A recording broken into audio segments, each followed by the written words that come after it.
Right, that's my last picture what I painted it. Right, I'll show you what you can do with the same picture. Right, I'm going to zoom in on this. I've actually got a separate photograph what I've took is zoomed in on that. So I'm going to zoom in on that so it'll be about there like that and make it more of a skyscape.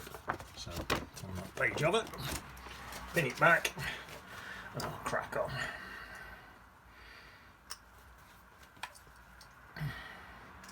Right, there we go. Get some get some nice moist water on there. There we are. What I could have done with, I'll do it there. That could have done with our horizontal line. What's sort of got on there anyway. It'll drip down to there. Right, so splash a bit of that colour in. There's plenty of that in there. Wash my brush off. Just blend that in because that's probably a bit strong. Maybe there's a bit over there and all, I think there is. Right, so that's that. Hopefully that line's level. I don't think it is, it needs to be level. I'll try and level it out in a bit. Right, so that's that. Now, I'm going to cerulean blue now.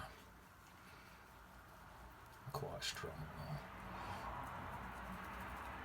So, some cerulean blue on my brush now. That seems to be in there. Seems to be in there, like that, in that bit. And then in here, sort of about here. And then in here on this bottom bit and all. The cerulean blue. So let's get that in like that. And soften it all in. That's that. And then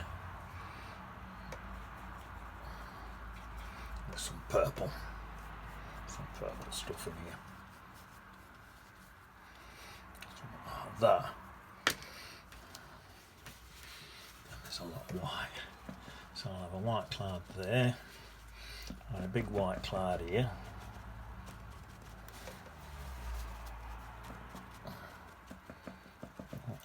There.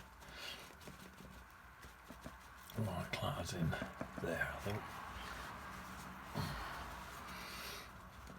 That'll probably do me. Then I think I'm going to dry this and then go back in over the whole thing again. Try and get it darker. So this line here, try and get this a bit straighter. I think it comes down a bit more on that side. Hopefully I'm getting it straight. Because I meant to have drew it in pencil, but I went and forgot. I'm going to get a tiny bit of a dry. And then I'm going to put that distant hill in.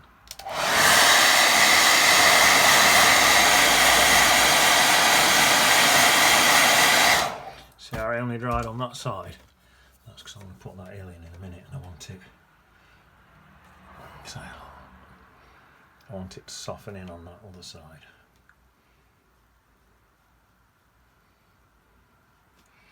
I've dabbed a tiny bit Payne's grey in that. Tiny bit more.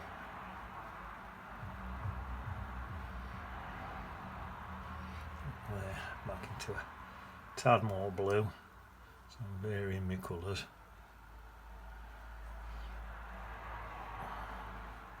Tad more purple, tad more blue, more water.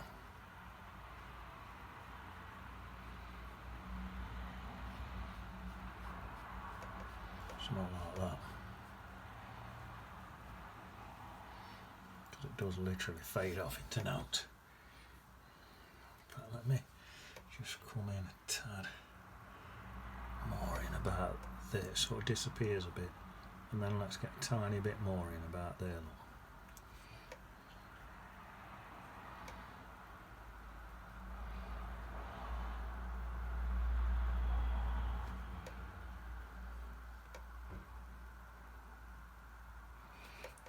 Tiny bit of that Payne's grey in there, just on that top bit.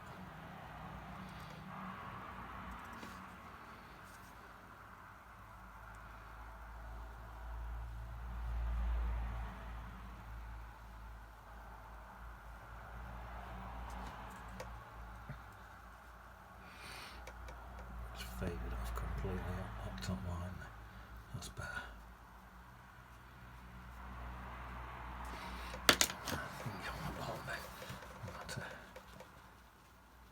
Gently dab that. Get rid of that. Or I'll grab big cauliflowers at the bottom of there, and I want no great big cauliflowers. I could probably dry this actually and get my horizontal line in level. But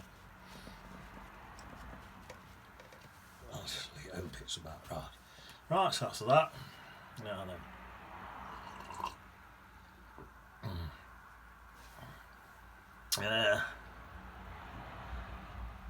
I don't think I'm going to have to redo that sky. I think it's going to be alright.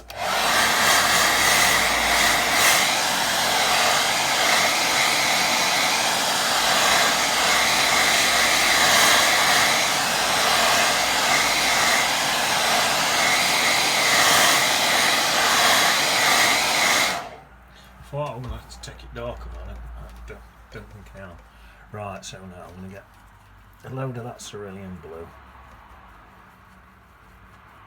And mix some purple in it, and then some Payne's grey in it and all. Right, bring that in, bring it in there like that, cross into there.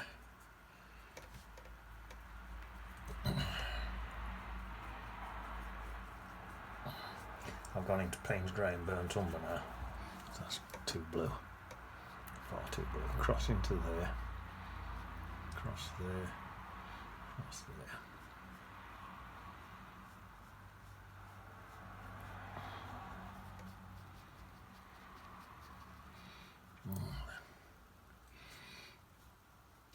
This comes back up here, right up there like that. Fades off a tiny bit.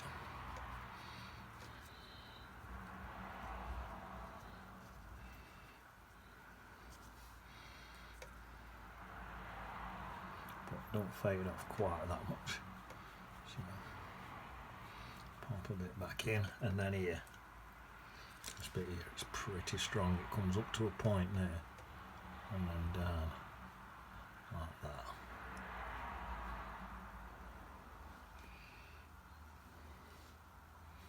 And it comes across. Chuck some light red into that. Light red's like a reddish brown colour. It's not like what it sounds like, a light red colour. It's a reddish brown.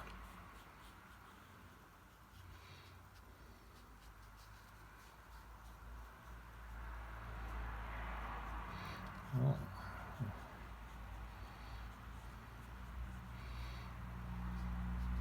That's that. Now then, straight in some yellow, because there's already these other colours in. I'm going to blend yellow in, and it's probably going to take on a bit of a greenish look just because of all these other colours that's already in there. So it's going to end up darker than what it is.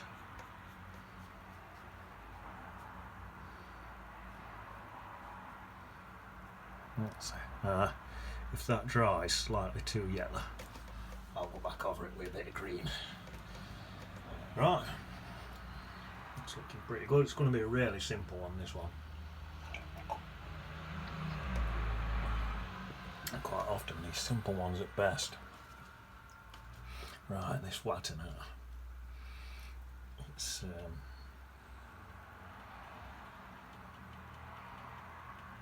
let's see how this works. This Watercolour, it's slightly rough.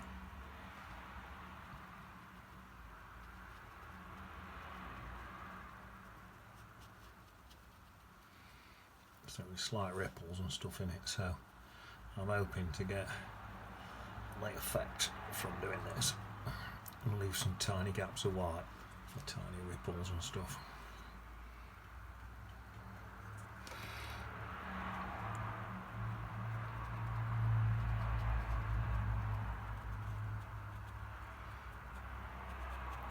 See how that's giving me that little ripply effect. A lot of people get a dry brush, do it across with a dry brush. That's another really good way of doing it as well.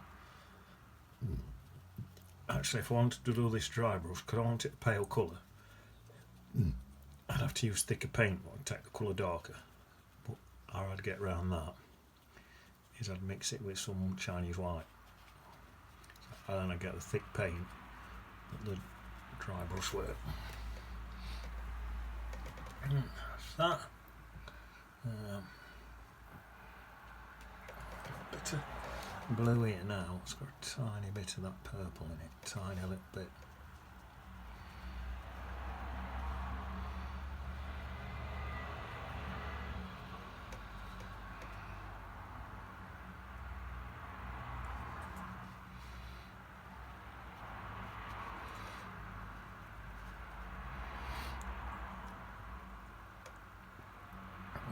Say on this one it's darker this side. It's more blue sky up on this side. And it gets lighter as it goes over there. And more blue and purple over here. What I might do is take this all the way down. Maybe, I don't know actually. I'm going to say take this all the way down and then just do another layer over it, but I think if I do that I'll end up losing all my white. I don't want to lose all my white, so probably scrap that idea.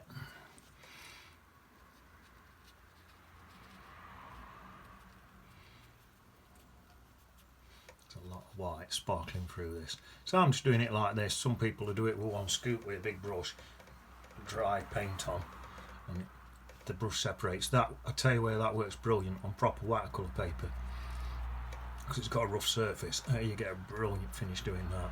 But on this cartridge paper you might struggle, so I'm just doing it like this. I need some coffee.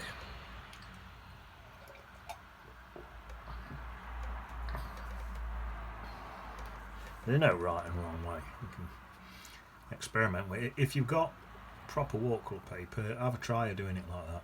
Have a try on the back of a sheet or something first.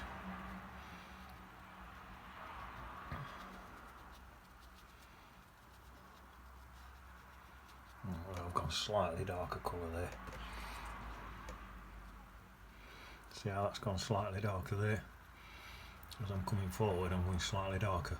On this brush where these, can you see that, where they're slightly split, giving me all this lovely effect where it's all breaking and that. Just leaving all that little white sparkly bits, because my end of my brush, that's the good thing about these hacky brushes, the end of the brushes get a bit battered and it gives you a nice broken finish for this. I could be doing this in green and getting a good like blade of grass effect. I'll tell you what, I might stick in a little bit of purple now. There's hardly any purple in here yet. There's a bit in that sky there, look. There's a bit up there, pop a bit in for there. There's a bit over here, look. So I'll pop a bit of that purple in there. A bit more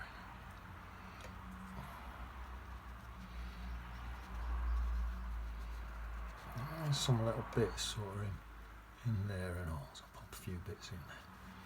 See?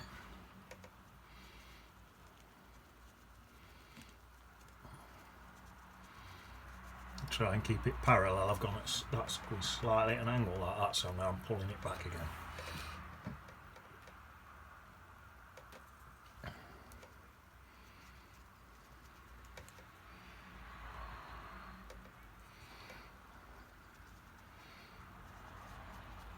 And the colour's getting quite strong now. See, this can be stronger than sky. Let's take that off. This can be stronger than sky because the sky is further away. So this can be the same colours but a bit stronger. Let me have some more coffee.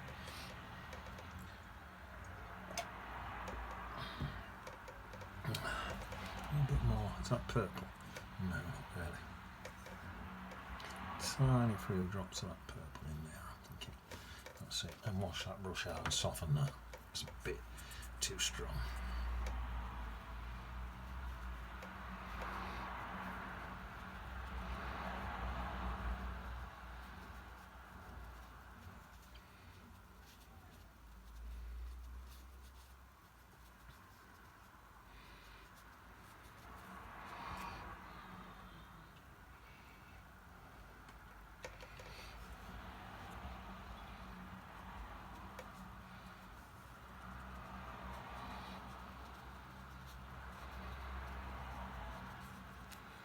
Oh, yeah. You can go a bit quicker than this if you want. Probably bash this in there quick if you wanted to. There we are. So that's that. I might add some more to that, yeah. Probably. Let me dry it and have a look.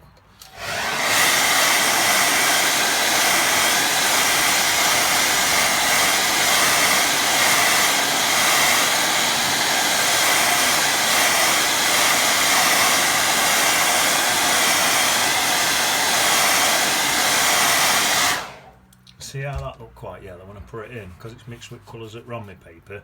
The colours are mixed on my paper. That's gone green now, it's not yellow at all.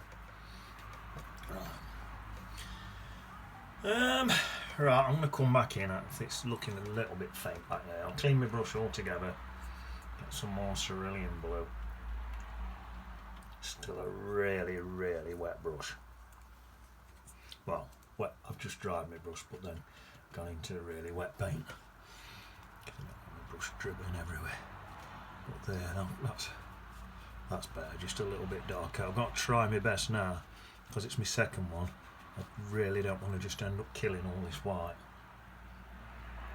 So it's going to be difficult now. But I should have been braver in first place and put it in stronger, knowing that it's going to dry lighter. So do that, be braver than me. Put it in stronger. That's a good thing about this paper. If you're using this paper and you're brave, if you ruin it, you can just rip it out and do another one, because this paper is rare. You know, a lot of people they'll go, oh, yeah, it's dead cheap, this paper, dead cheap, this paper. It's not, depends on how much money you've got. But this paper really is dead cheap. Cartridge paper is a lot cheaper than watercolour paper. So that's not a bad plan. I might sort of fade across here, we're not too much, because this is the sky's lighter this side, look, and then come in this side a little bit more.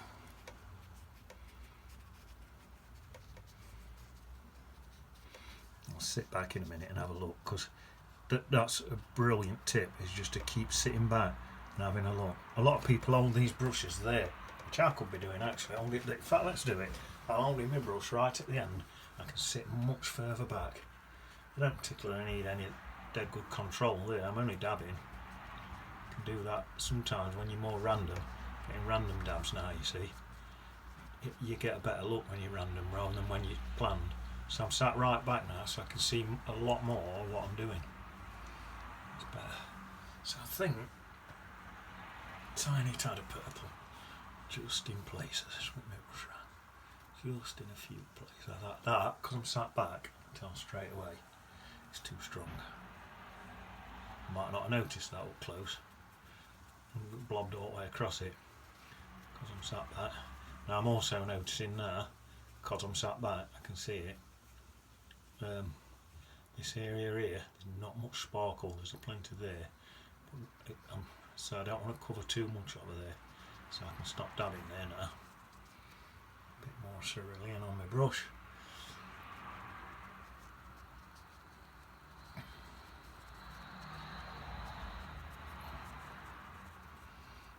I'm getting close to where I need to be now. Close to where I need to be. So I'm sat right back still. Oh, that's why they make these brushes, these long angles, so you can sit right back. And a lot of artists, they'll do this, they'll sit right back, even when they're painting controlled stuff, they just get good at it. But on something like this, you can pretty much get away with it. I've dipped my brush in some water so it goes lighter on this side. It's like the same as sky lighter up there. But yeah, I don't particularly need a load of control for this. Getting a much more random effect. Quite. So I think that's something not bad. I might get one more dry and put a little bit of that cream in, especially on this side. In fact, over all of it. I think fill some of them whites in with some of that cream. That's what I'm going to do next. And then we'll be about done.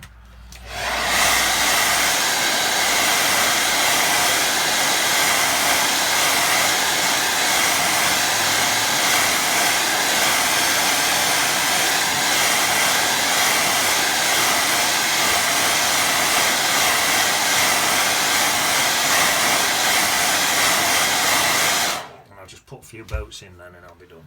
Right, so some of this yellow, mix a bit of this red in with it. If it goes orange, I'll mix a tiny bit of brown in and that'll take it a proper cream colour. Right, so that does need a tiny bit of brown, it's gone a bit orange. Look at that.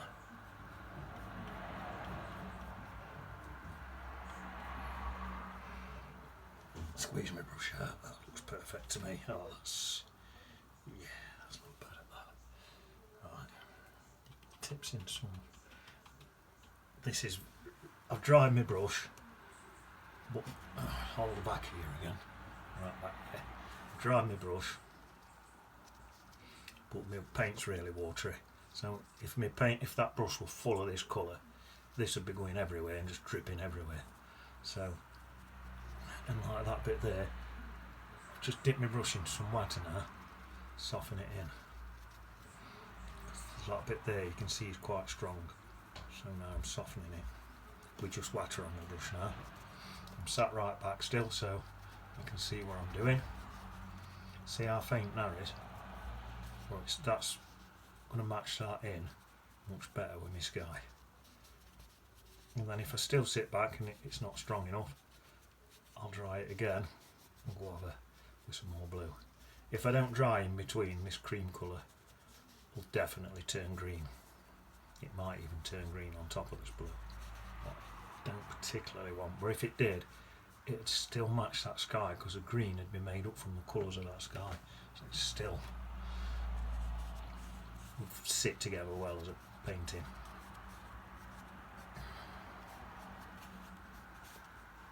So there's quite a lot of interesting colours in that water now. There we are. Right, I am tempted with that bit of Payne's grey and burnt umber there to get a tiny bit dark painting. You know what? That's exactly what I'm going to do. Might need one more dry. Get some burnt umber and some Payne's grey.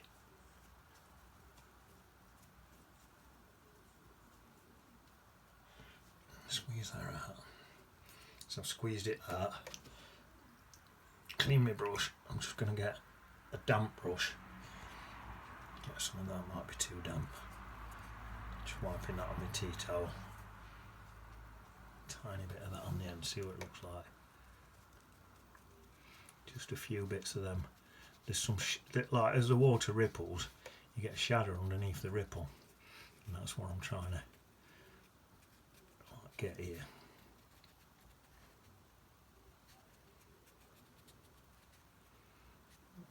A bit softer here because the paper's slightly wet here. In fact, it's working well on that slightly wet paper. It's working better than to the side. But then this side is a slightly darker sky, so it might work better in that sort of jobbity. I've been watching YouTube and watched this thing about universities, right? Pretty interesting. Universities go on forever. They just keep going and going. Can you imagine how vast that is? They just keep going and going and going forever. They never ever stop. Just softening these bits in and twiggling about. In fact, I should be holding my brush there again and sat further back so you can see what I'm doing. Yeah, they just go on forever. And there's these universities, they've got black holes in them. And it's a thing called supernovas or something. It's quite mind-boggling when you watch it. You know what? That to me, that's looking alright. It looks quite rough. I'm tempted to go over all of that background a bit to soften in. Will I ruin it? Right. I'm going to give that one more dry and then nail it.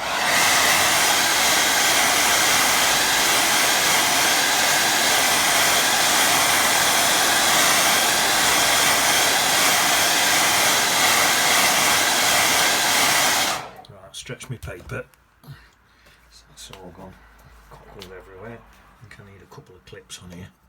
A clip there, and there I've got a little clip here.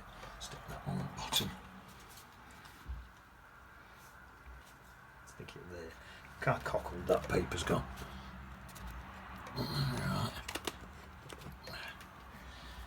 Right, I'm going to get in, start a bit more. I'm just feeling this cerulean blue. I'm just thinking, let's just take it. It's not quite looking strong enough, so I'm going to come across there with that. You can still see them gaps in there, look. Come across there with that, and then I'm going to get slightly stronger on this side, because it is. And then sort of cross, leaving some white sparkles in there. And some.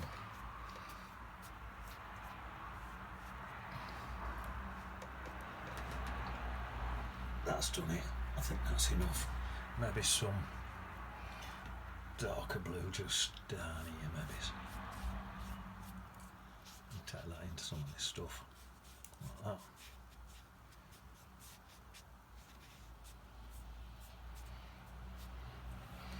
That's it. Some of this, just a bit more of this. I've tingled around with this for quite a long time now, and I do always say don't keep fiddling. Now, fiddling is what you do if you've got a violin in your hand, not a paintbrush. And I've done a lot of fiddling, but it's getting me that rate effect in it. Tempted even to put a swish of that in. So that's just Payne's grey in there like that. Swish that. But right, I've done enough fiddling now. Let's get some little boats in.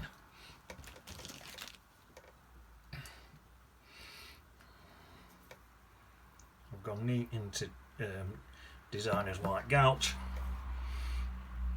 Shall I put them there? Let's put them there. So one there, and one there. Oh, I don't know why I always do two. I always do. And then the reflections on a bit better there. Well, and then a little dot there for boats. That's not supposed to splodge everywhere like that. It's because I'm sick of what you're doing hair drying. Let's splodge into that like that. I'm sure I could repair that, but should have given this a little bit of air dry before I did that. It's that white splidged as well, but you do get that where reflections do spread out a bit, don't they? Of course they do, man. Of course they do. There we are. That's that. Can I try that again with black? Well, one more go. That's better. I've just got a really fat black paint on my brush now, so hopefully it don't splidge too much. There we are. That's a couple of boats. A couple of seagulls out looking for fish.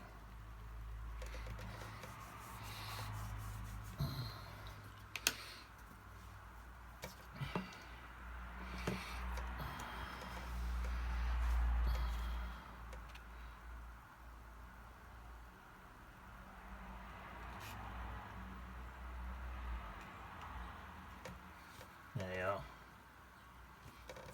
Don't know if you like that or not. That's one. Trying to rest my hand somewhere. One massive big seagull there.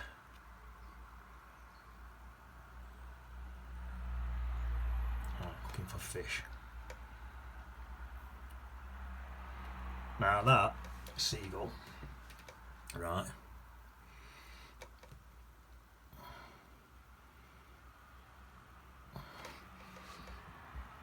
To dry, I'm messing about. I'll just dry.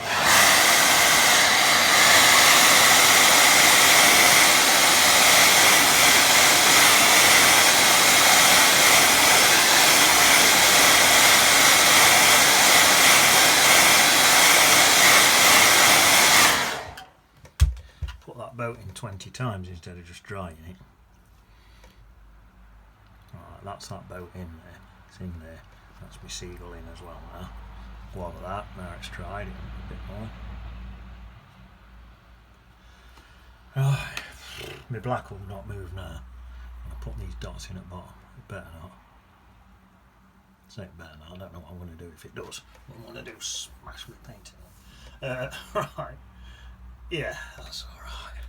So now, what I suggest you do is just do your drying. I know it puts your electric bills up, but do your drying.